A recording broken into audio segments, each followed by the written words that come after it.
వీని కలెక్టర్ గారు ఏమో గవర్నమెంట్ చెప్తారు, గవర్నమెంట్ ఒక గెజిట్ నోటిఫికేషన్ ఇచ్చింది అనుకో, మరి ఆ నోటిఫికేషన్ ఇచ్చిన తర్వాత అయ్యా ఇది కాదు మేము ఉంటున్నామని చెప్పేసి అని వాళ్ళు వెళ్ళి పోరాటం చేయడం కానీ దేనికి కానీ ఏం మార్గం లేదా? ఏమీ లేదండి.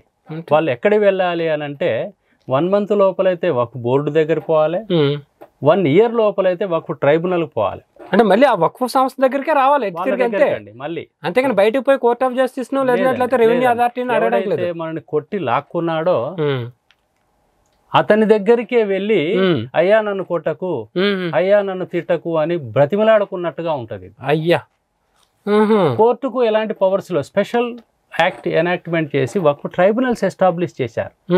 ట్రైబ్యునల్లో ఎవరుంటారు అని అంటే 2 లేదా 3 సభ్యులు పెడతారండి. అందులో ఒకరు ముస్లిం స్కాలర్, ఇంకొక ఆయన judicial officer appointed by the state high court. వాళ్ళు కూడా మాక్సిమం మైనారిటీలో ఉంటారు, వేస్తారు. కొన్నిసార్లు వేరే వాళ్ళని కూడా వేయవచ్చు.